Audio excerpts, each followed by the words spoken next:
ಗುರೂಜಿಯವರಿಗೆ ನನ್ನ ನಮಸ್ಕಾರಗಳನ್ನು ತಿಳಿಸುತ್ತಾ ನನ್ನ ಧ್ಯಾನದ ಅನುಭವಗಳನ್ನು ಹಂಚಿಕೊಳ್ಳುತ್ತೇನೆ. ನನ್ನ ಹೆಸರು ಬಸಂತಿ ಅಂತ. ನಾನು ಅಮೀನ್ಗಢದವಳು. ನಾನು ಧ್ಯಾನಕ್ಕೆ ಬರೋಕ್ಕಿಂತ ಮುಂಚೆ ನನ್ನ ಜೀವನ ಹೇಗಿತ್ತು ಅಂದರೆ, ನಾನು ಬರೀ ದುಡಿಮೆ ಇದೊಂದು ಕೆಲಸ ಮಾಡ್ತಿದ್ದೆ. ನಾನು ವೃತ್ತಿಯಲ್ಲಿ ಟೇಲರ್ ಆಗಿದ್ದೆ. ಡೈಲಿ ನನ್ನ ಕೆಲಸ ಏನು ಅಂದರೆ ದುಡಿಯೋದು ಒಂದೇ ನನ್ನ ಕೆಲಸ. ದುಡ್ಡು ಮಾಡೋದು ಎಫ್ ಡಿ ಇಡೋದು. ಜೀವನದಲ್ಲಿ ಚೆನ್ನಾಗಿ ಮುಂದೆ ಬರಬೇಕನ್ನೋ ಆಸೆ ಭಾಳ ಇತ್ತು ನನಗೆ. ಅದರಿಂದ ಜಾಸ್ತಿ ಹೆಲ್ತ್ ಕಡೆ ಲಕ್ಷ್ಯ ಕೊಡ್ತಿದ್ದಿಲ್ಲ ನಾನು. ಹೀಗಾಗಿ ನನ್ನ ಹೆಲ್ತು ಭಾಳ ರಿಪೇರಿ ಮಾಡಲಾರ್ದಷ್ಟು ಹಾಳಾಗ್ಬಿಡ್ತು. ಅನಾರೋಗ್ಯದಿಂದ ನರಳ್ತಾ ಇದ್ದೆ.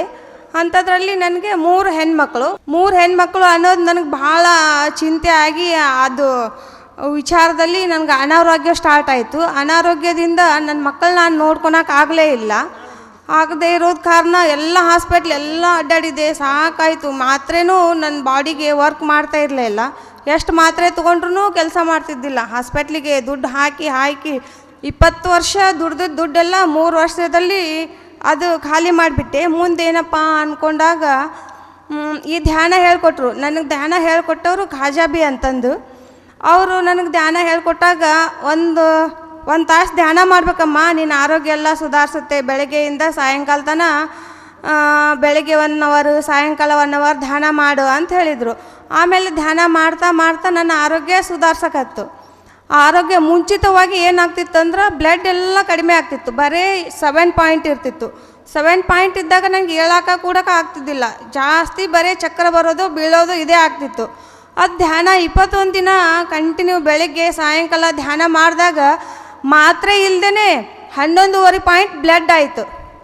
11.5 ಪಾಯಿಂಟ್ ಬ್ಲಡ್ ಆಮೇಲೆ ಎನರ್ಜಿ ಬಂತು.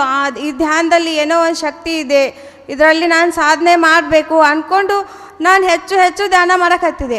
ಧ್ಯಾನ ಮಾಡ್ತಾ ಒಂದು ದಿನ ನನಗೆ ಎನರ್ಜಿ ಲಾಸ್ ಆಯಿತು.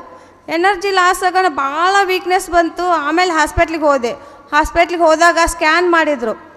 ಸ್ಕ್ಯಾನ್ ಮಾಡಿದಾಗ ಅಮ್ಮ ನಿಂಗೆ ಕಿಡ್ನಿಯಲ್ಲಿ ನೀರಿನ ಗುಳ್ಳೆ ಇದೆ, ಅದು ಆಪ್ರೇಷನ್ ಆಗಬೇಕು.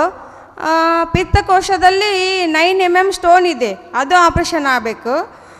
ಮತ್ತು ಗರ್ಭಕೋಶದಲ್ಲಿ ಗಂಟಿದೆ, ಅದು ಆಪ್ರೇಷನ್ ಆಗಬೇಕು. 3 ಆಪ್ರೇಷನ್ ಆಗಬೇಕಂದ್ರು. ಆಯ್ತು, ಅಲ್ಲೇ ಅರ್ಧ ಜೀವ ಹೋಯ್ತು. ಏನು ಮಾಡೋದಪ್ಪ ಅಂತಂದು ಏನೂ ವಿಚಾರ ಮಾಡಿದೆ. ಟ್ಯಾಬ್ಲೆಟು ಏನೂ ತಗೊಳ್ದೆ ಮನೆಗೆ ಬಂದು ಅಳ್ತಾ ಕೂತಾಗ ನನಗೆ ಧ್ಯಾನ ಹೇಳಿಕೊಟ್ಟ ಖಾಜಮ್ಮ ಅವರು ಏನಂದರು, ಇಲ್ಲಮ್ಮ ನಿಂಗೆ ಏನೂ ಆಗಲ್ಲ, ನೀನು ಚೆನ್ನಾಗಿದ್ದೀಯಾ, ಆರೋಗ್ಯವಾಗಿರ್ತೀಯಾ, ನೀನು ಜಾಸ್ತಿ ಧ್ಯಾನ ಮಾಡು ಅಂದರು.